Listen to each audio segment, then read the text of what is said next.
Hey everyone, welcome to Midlife Matters. I'm Marie, and each week I'm joined by my friends Julie and Mindy to talk about all the topics keeping women in the middle years up at night. Today we're talking about a Facebook post that went viral, the unrealistic expectations that come along with being a working mother, and how to have it all. Wait a minute, is that even a possibility? Listen to find out.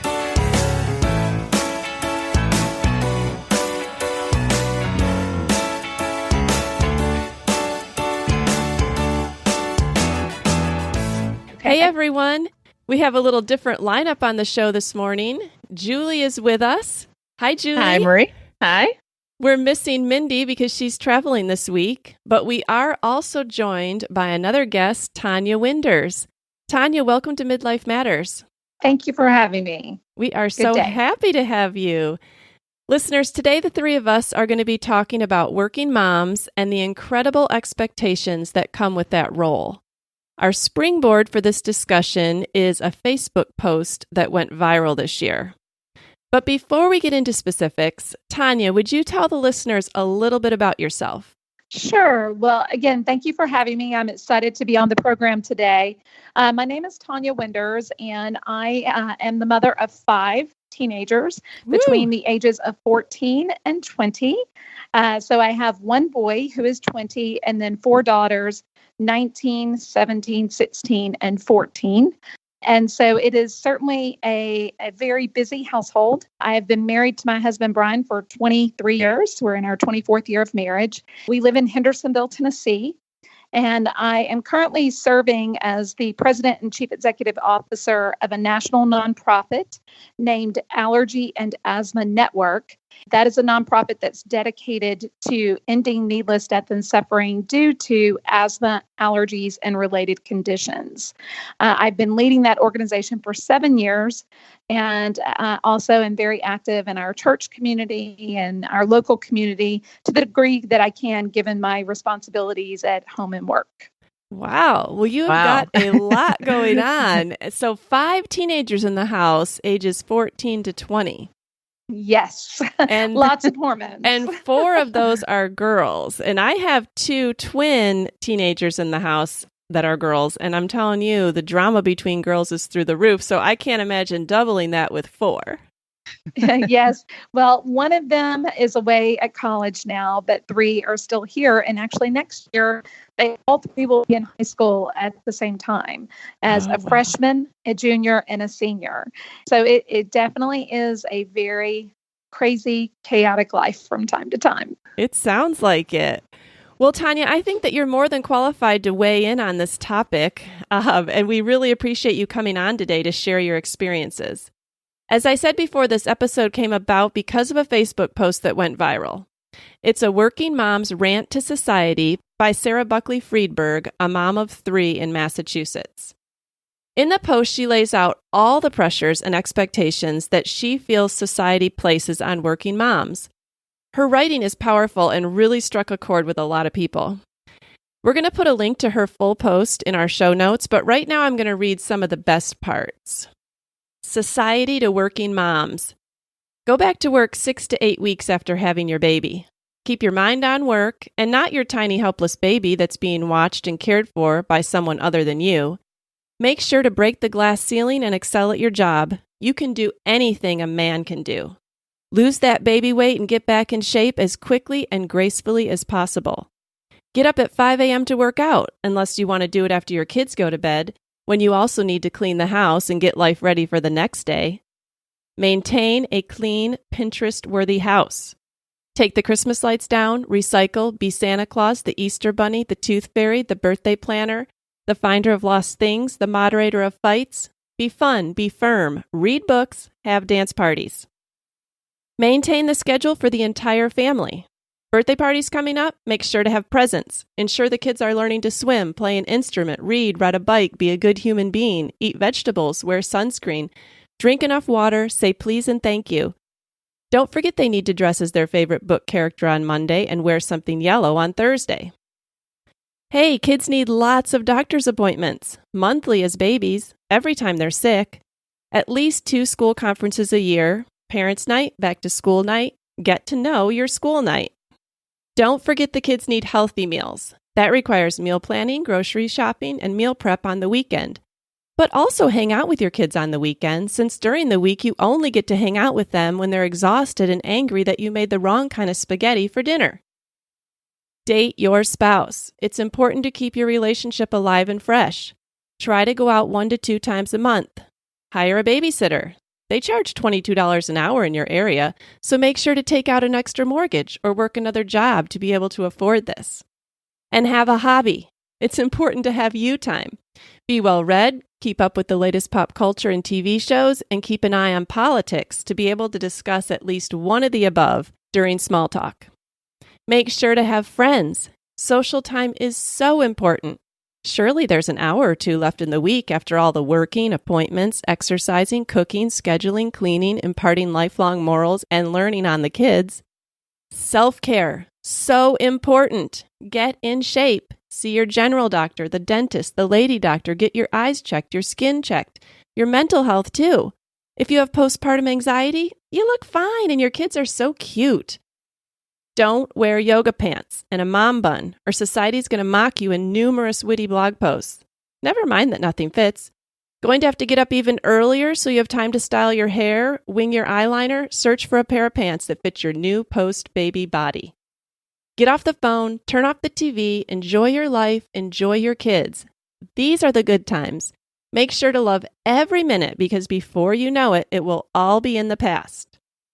I don't know about you, but I'm ready to lean out. Thanks for coming to my TED Talk, Sara Buckley Friedberg. Ooh, I'm tired. I know. I want to stand up and give her a standing ovation. That really sounds like a lot. So, Tonya, what was your initial reaction when you read that? At first, I thought it is amusing, right? And it is a glimpse into the chaos that we call life as a working mom. But then upon reading it and rereading it a couple of times over the last month or so, and thinking about our conversation today, it does strike a chord with me, because it's very challenging to balance all of the roles and responsibilities that we all have. But as a working mom, sometimes I think that, we always feel in one way or another that we are selling one portion of our life short. So if we are 100% all in work, then we are sacrificing home. Or if we are 100% in at home, then we're sacrificing work. And I have so many friends who feel that tear, that real stretch between the two worlds on a daily basis. Yeah, I feel like all moms feel pressure, whether you work outside the home or not, but I can't imagine the added pressure that comes from trying to balance both of those worlds. Tonya, what are the pressures that you felt over the years? Do you feel like you relate to some of those more than others? And where do you feel like you've put those pressures on yourself, or they came more from other people?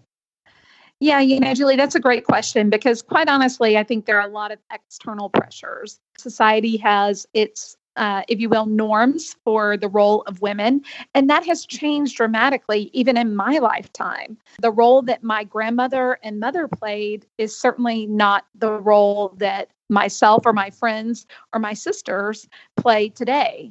And True. So I think that as society continues to evolve and more women are working outside of the home, there is that challenge of striking that right balance and of fulfilling your responsibilities to the best of your ability, but also giving yourself the grace and space to be human and to recognize that there is no way in creation that you could possibly do all of those things to the degree that the blogger writes about. Which ones were you just able to let go then? Yeah. Which ones didn't bother you? What kind of pressures didn't bother you? For me, it has primarily been focusing first on the true meaning of a Proverbs 31 woman. And to me, that is a virtuous woman who serves God with all of her heart, mind, and soul. And so that is the one area that, I feel like we absolutely cannot sacrifice.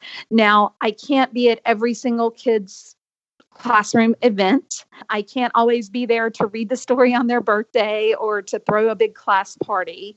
My work schedule has caused me to be out of town considerably while my children have been growing up. And so I think that I've had to let go of that expectation, that external expectation, and be okay with the fact that I'm doing what God has called me to do at this particular time in my life. Mm-hmm. I also think that the area of just your own self-image, and because I do have my worth rooted and grounded in who I am in Christ, I don't, look in the mirror and constantly wish that I was 25 or 30 pounds less or shame myself for not being able to get to the gym 3 to 5 times a week. I've learned to accept that I'm not ever going to be at my pre-baby weight and that's okay. When you read this was written by a mom with younger kids. So she's really talking to that younger stage. When you look back, how do you compare that to where you are right now? Was it harder and more harried and it's gotten better, or has it always stayed hard and harried? I think it has actually waxed and waned over the years. I vaguely recall the days when they were all toddlers. We had a huge minivan with 5 car seats all at once. Oh my goodness. Like a full-size van, because we couldn't even fit into an SUV or anything like that. And on those days, it was honestly a feat just to get everyone out of the door, to get their shoes on, their backpacks on, and out of the door. I have to say, in our situation, I could never have done that without the help and support of my husband. We live at least 6 to 10 hours away from all family. And so we don't have that built-in infrastructure of extended family to help us and to support on a day-to-day basis.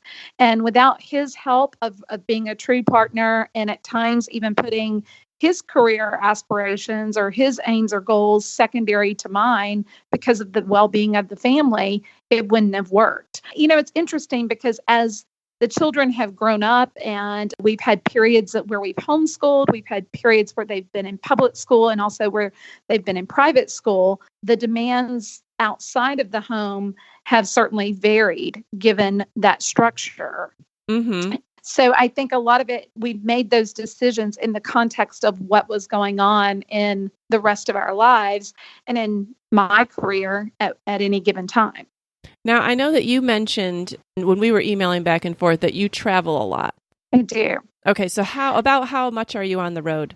So about 100 nights a year. So about a third of the time. Substantial, very substantial. Yes. I have a husband that travels. I'm not sure how many nights, but probably at least I thought he said the other night 150 nights a year he was in a hotel. Remember we were talking? Okay, I don't remember. I thought he said something like that. Yeah, I know it's 2 to 3 nights a week.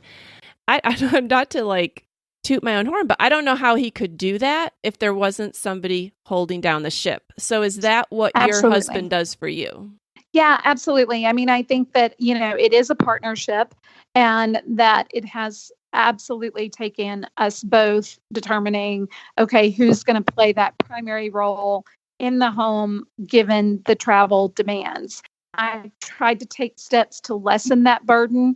Oftentimes I'll cook on the weekend for the upcoming week and have things that they can just heat up. Of course, we do have some help in helping on the major cleaning around the house. And those are some of the things, quite honestly, that I've had to let go and realize that if I'm gone 2 or 3 days a week with work, that I can't have that expectation on my husband or the children to always have the house as perhaps tidy or as clean as we would like. Yeah. Do you mind telling us what your husband does for a living? He currently is a coach, a full-time teacher and coach at Good Pasture Christian School in Madison, Tennessee. But at different times of our journey together, he was in full-time ministry for a decade of the journey. He stayed at home full-time for a portion of the journey. And then he also led a sports ministry in Sumner County, north of Nashville. Okay. So he definitely has a more flexible schedule. Absolutely. Yes. Right. Okay. Do you feel like if your husband couldn't be flexible, that you would have had to cut back on your role? Oh, no doubt. I mean, there is no way that, again, I am leading a multi-million-dollar organization. with a very small staff, and a lot of the responsibility of being that forward-facing person for the organization is squarely on my shoulders. Without having a spouse who made those sacrifices and who recognized my talents and skills and the way that God had placed the calling on my life to take the role that I'm in, I think that, again, it was all about compromise and finding the right balance for our family of the role that each of us would play on a day-to-day basis. So when you got married, did you guys discuss this and decide, like, I'm going to have the job that travels and you're going to have the job that's more local? Or how did you guys work that out? No, when you're young and in love, oftentimes you're somewhat blinded to all of the other extraneous factors that go into making a household run. Okay. And so, to be honest, we did not. I wish we had. And I would advise any young couple to really sit down and address a lot of those things about who is going to bear the bulk of the responsibility in working outside of the home, maintaining the home, caring for the children. I mean, that's all really important if you have the opportunity to fully vet much of those things ahead of time. Brian and I sat and did talk about the number of children and certainly that I had the desire to work outside of the home. For me, it is a matter of fulfilling the calling that God has placed on my life. And I feel like that He has called me to be a marketplace minister. And at this point, I'm able to travel, throughout the world and to daily, through the work that I do, still share the reason why I do it. All of that certainly has come into the conversation over the years, but we did not have the opportunity to have all those conversations before. And to be honest, even if we had, life always throws you a curveball. And so I think that it is about having that consistent communication about where you are at that particular point in time. And when opportunities present themselves, stepping back and saying, okay, how do we renegotiate or navigate this together? I know when I met my husband, I was introduced to him because he was in medical school and that's what I wanted to do. And so the conversation started, we started to date, and I kind of realized that wouldn't work out for both of us just because of the part that I had for having a family. And I just knew that both of us couldn't do that. Right. And the truth is, I do think that is the reality. You can't have it all at the same time. That is a fallacy, that you can have it all, and that you can be all to all people. Scripture is very clear that we can't serve man and God. Part of me being comfortable in the place and space that I am now is that I realized a long time ago I was going to disappoint people from time to time, but that if I stayed focused and true to what I felt God was calling me to do, to say no to the things that He wasn't calling me to do, at the end of the day, I could look in the mirror and feel good about the example that I was setting for my own children and, the way that I was honoring Him. Right. You talked a little bit about that, that there were trade-offs, that you've had to let some things go. What do you feel like you've gained from being a working mom? Well, I think first and foremost for me, it's about the relationships that I've gained. I have had the opportunity to meet people from all over the world and have certainly forged very strong ties and had the opportunity to be a voice for patients in the space that I work in, even on global guidelines committees and on national awareness campaigns and things like that. So helping people beyond even just my immediate sphere of influence and family has been a key benefit to working outside of the home. Secondly, I think that it has given me an avenue for service and has also been an example to my own daughters that you can do or be anything you really have the heart and desire to do. If God plants that God-sized vision in your heart, that He will help you to fulfill it. That it doesn't mean that there won't be difficult times or sacrifices that have to be made, but that you can absolutely do that. Financially, God has blessed. Part of the reason why we chose for me to take on more of that role outside of the home is because of the financial opportunities that presented themselves. Have you ever, throughout your working career, ever had times where you're just like, you know what? I hate this. I'm tired of missing out on this stage or that stage, or I don't want to do this anymore. I don't want this role. Absolutely. I think that any working mother who tells you they haven't had that moment at least a dozen times is not being honest with themselves, because the reality is you do miss out on a lot of the nuances of, what's going on in the children's school or certain friends, perhaps the dynamics between their friendships and things like that. There is no way to, I think, walk this journey and commit fully to being a good steward of your job responsibility and not have those feelings from time to time. And when those feelings creep in for me, again, I go back to number one, just my prayer closet and lay that at the feet of the one who can help and say, God, I know that I'm doing the best I can. I'm down and I'm feeling frustrated. And I don't want this responsibility. It is a lot of responsibility. I think that just coming back to that point of why I'm doing what I'm doing and realizing there's only one from whom I can garner that strength to carry on has always been the thing that's helped me to refocus and get back to work. And then the other thing I do practically is I do take 2 weeks mid-year and 2 weeks at the end of the year and really try to unplug and be fully present. I will say this, a lot of working moms that are friends of mine, they struggle with that. When they're at home, they feel like they should be at work, or when they're at work, they feel like they should be at home. I had cancer about 15 years ago, and it is one of the gifts that I feel like I gained from that experience of being a young mom, 32, with 4 children at the time that I was diagnosed. Something happened to me during that time that I do have the ability to be fully present most of the time. So when I'm at work, I am not easily distracted by things that are going on at home. And when I'm at home, I try not to be easily distracted by things that are going on at work. I think the actual physical presence, but also the mental presence and the emotional presence is such a gift to wherever you are at any given time. Right. That's interesting. Yeah. This may be a more difficult question to answer, but have your kids ever expressed that feeling to you? Like, Mom, I hate this. I wish you were home.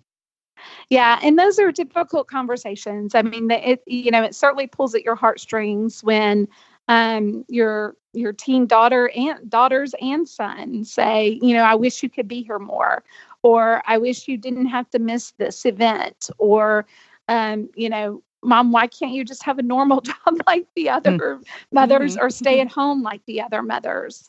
That is hard.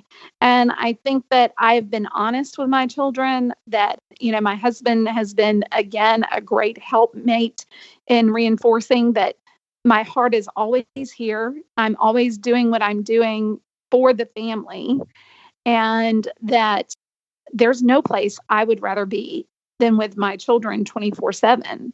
But I also know that that would not be true to the calling that God's placed on my life and to the opportunities that He has opened the doors for. A lot of working moms planning on working from the time their children are born, so it's always been such a juggling act, would have had 1 or 2. What gave you the desire for 5? Well, to be honest, there was not necessarily the desire for 5. Oh, really? So, as I said before, God often throws us curveballs.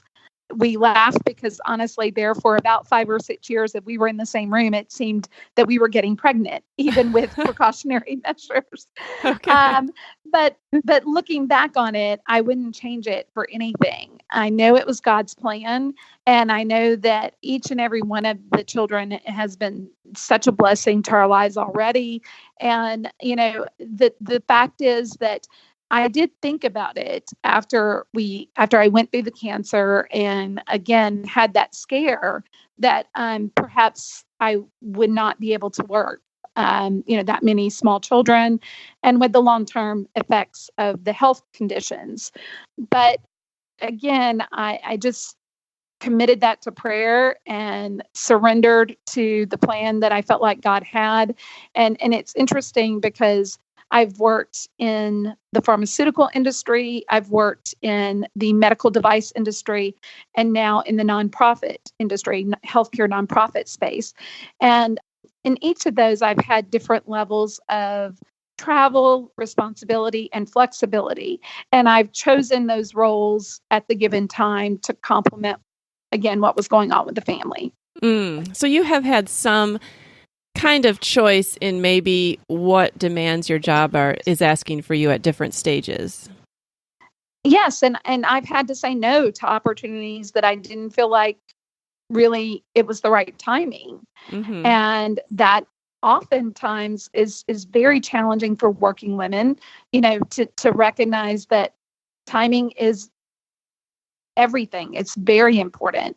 And perhaps you may have to say no to something in your career for a certain period of time until your children are of a certain age, or, until you feel comfortable with that role. I know a mom who quite honestly decided she personally could not work full time until her children had graduated high school. I respect that. I think it's everyone's own individual choice, and that we as women have to support and respect the choice that each other makes. And what's right for you isn't right for me, isn't right for the next person, but respecting each person's choice in the calling that they feel that they have in their role and in their life. It was funny because when I read this post, I immediately texted a link to my son and his fiance because they like these kinds of discussions. And Davis's immediate reaction was, well, then she should just quit her job. Yeah. And Maddie was so frustrated by that.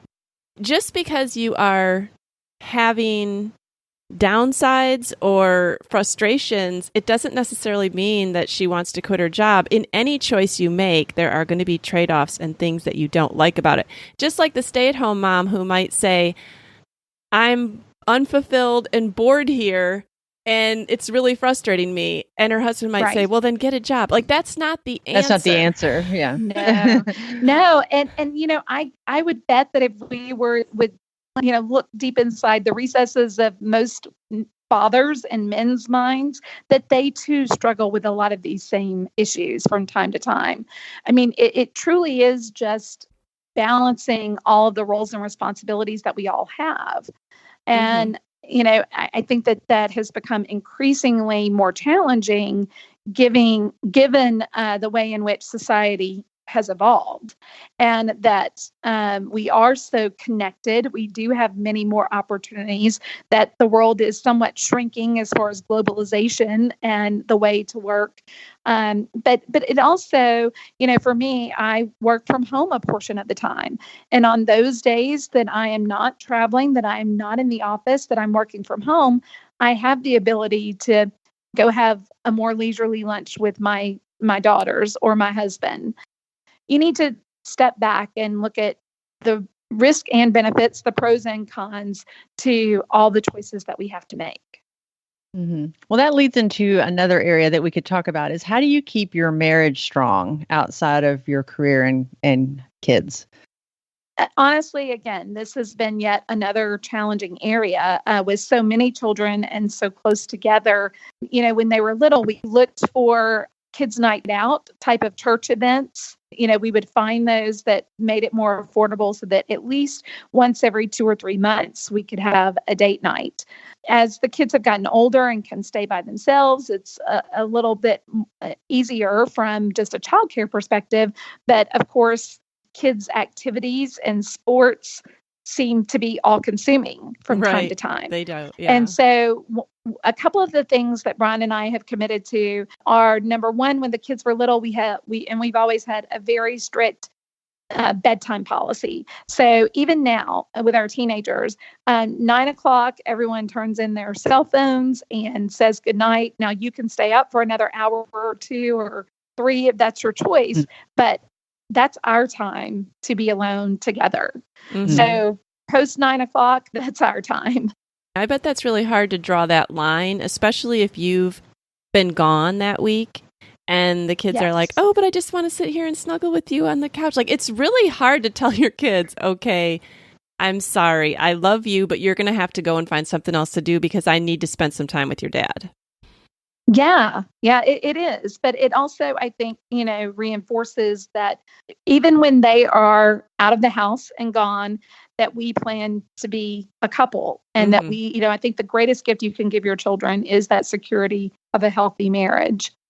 Right. And so carving out that time. The other thing we do is we always take at least a long weekend, if not two a year, to go away, just the two of us.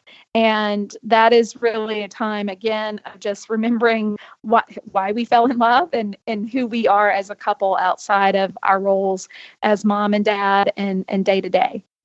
Mm-hmm.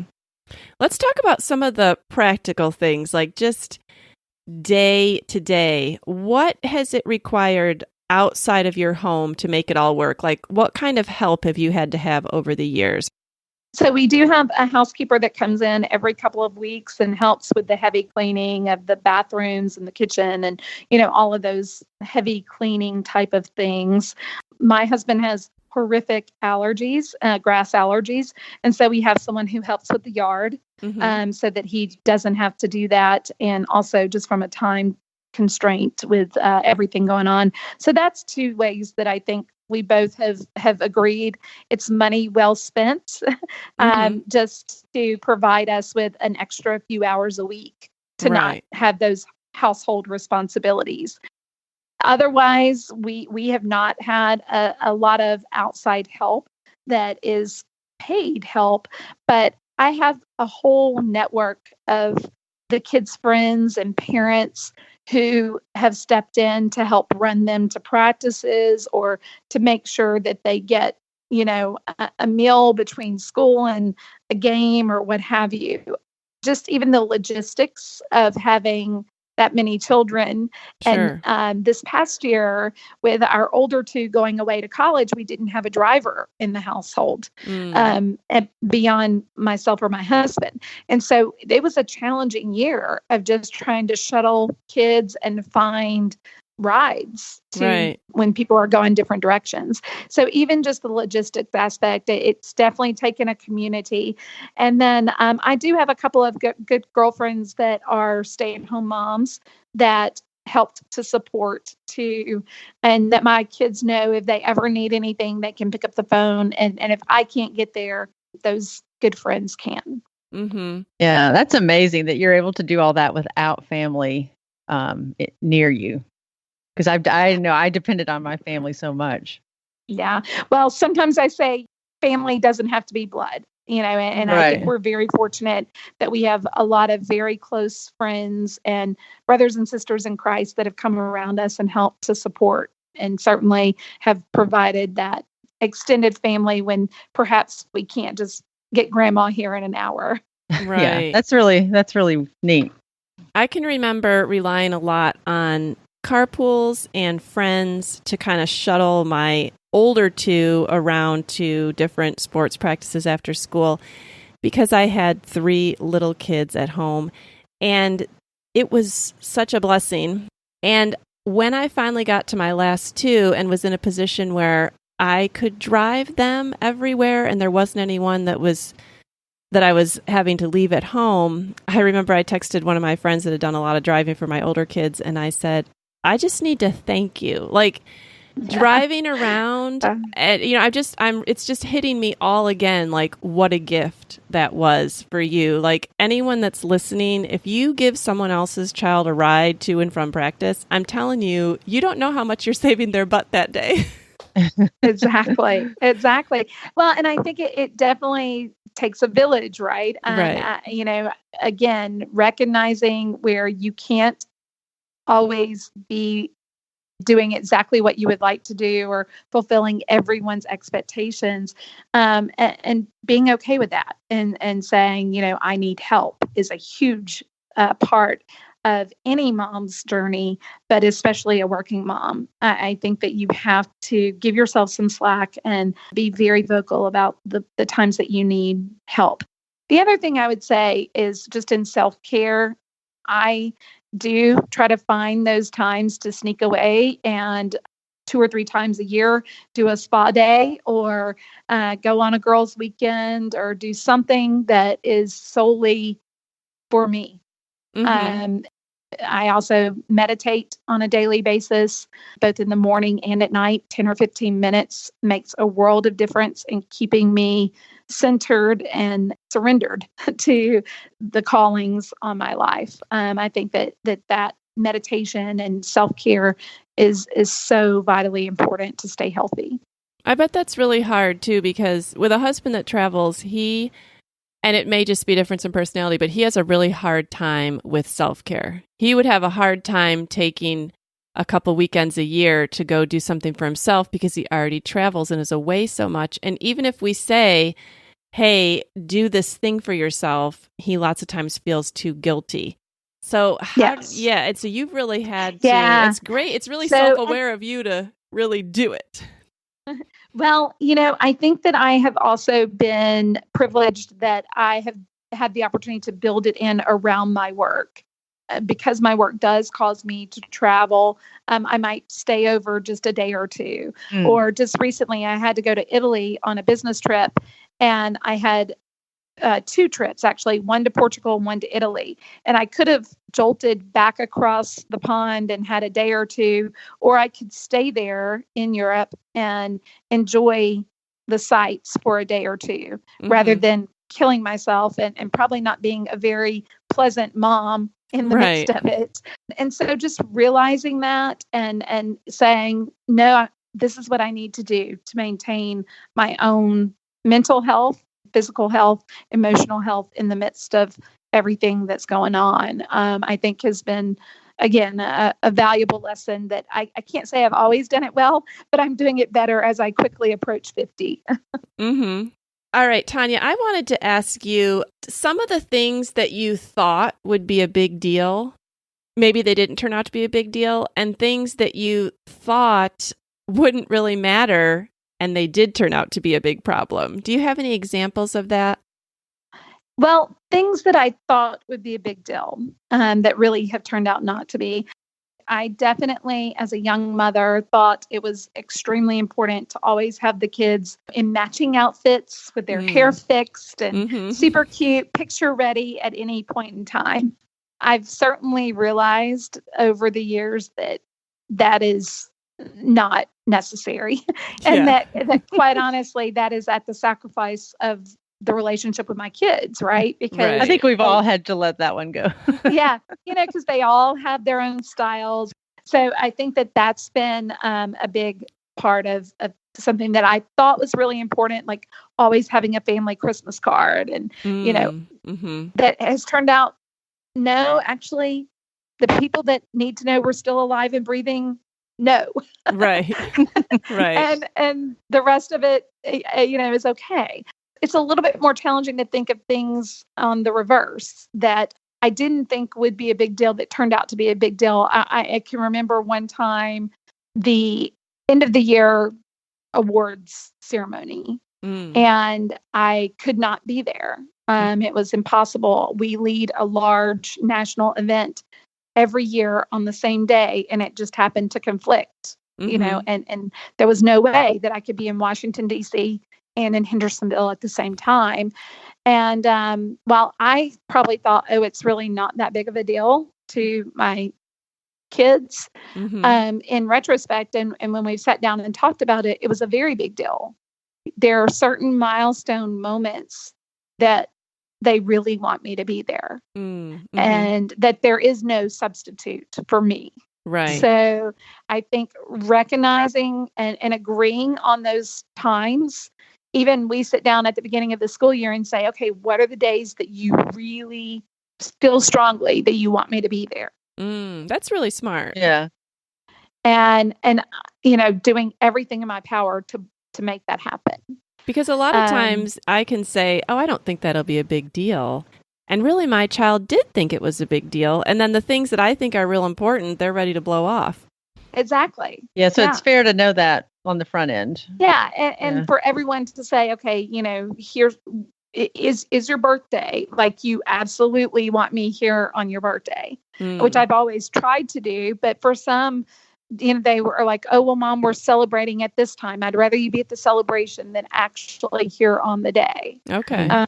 Again, it's about those compromises and having those conversations, and also accepting your humanness, your brokenness, and that as much as you try, as hard as you try to be there and do everything that you possibly can, that you're going to disappoint them. Right. You're going to fail them.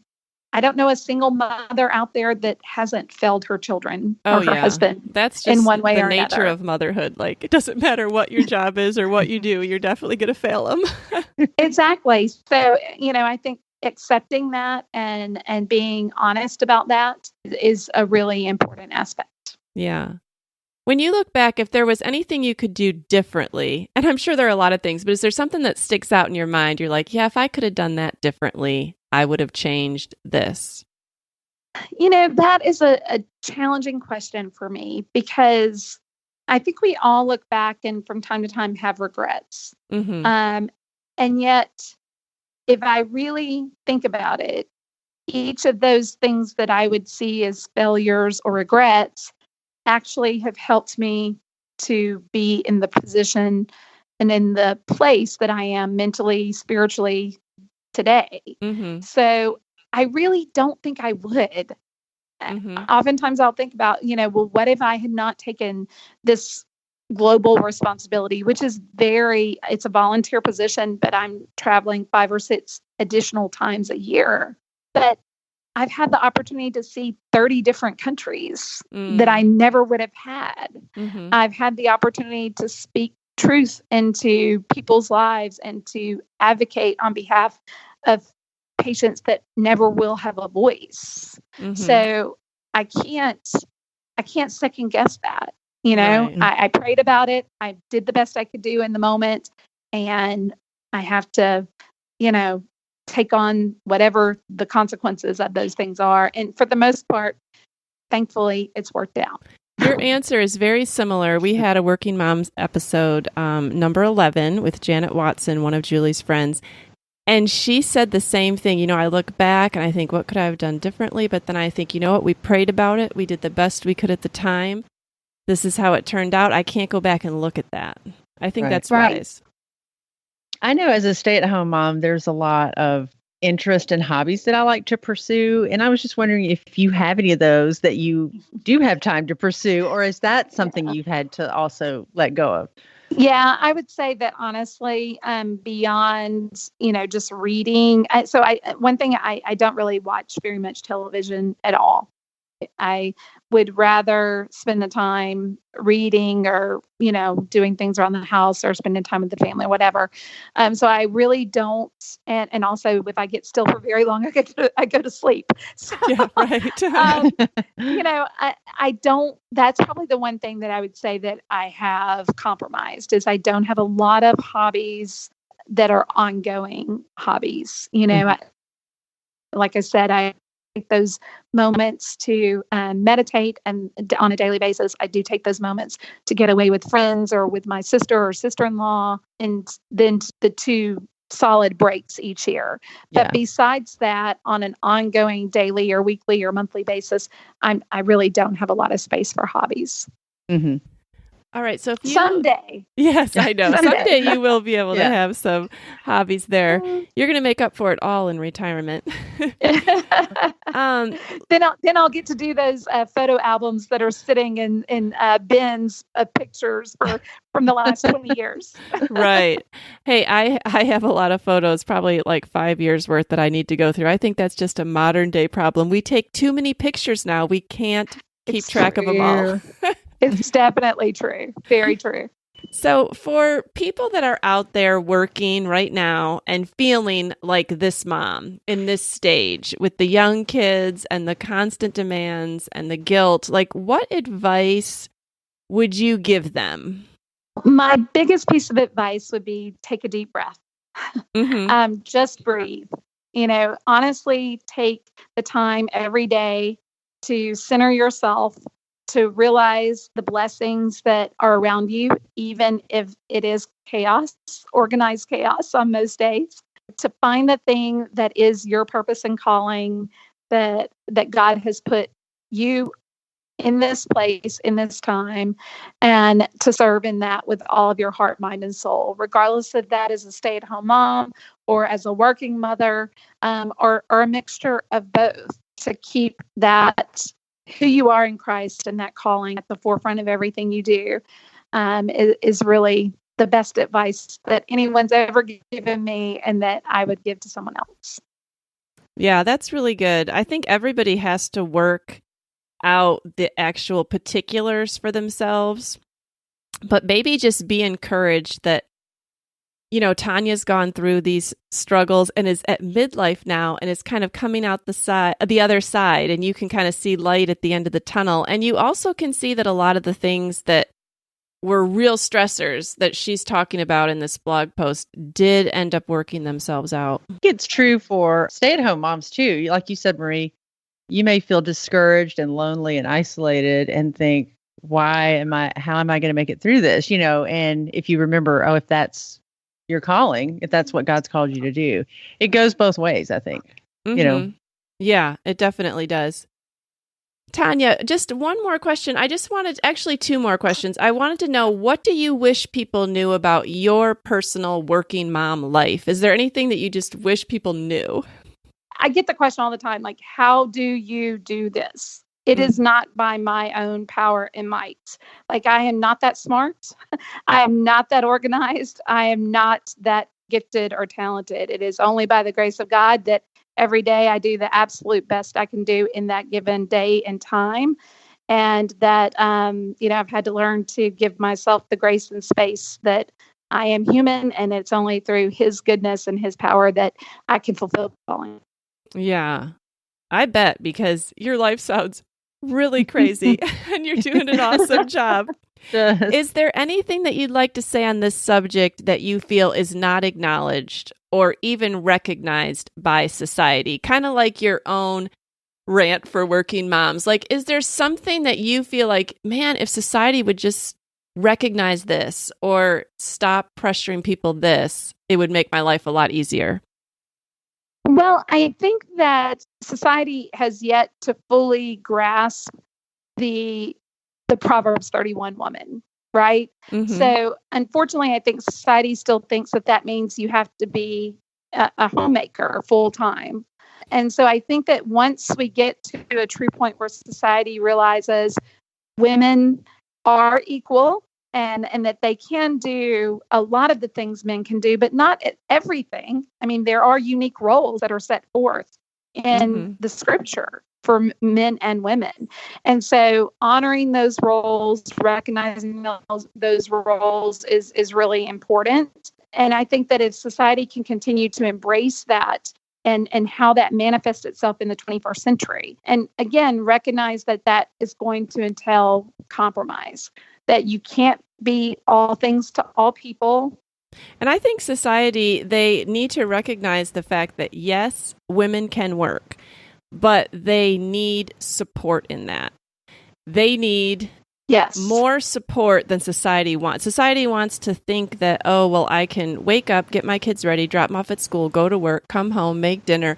Like, they're not acknowledging all that goes into the running of a home and raising of a child. They're just looking at, how can I fill these hours in the day?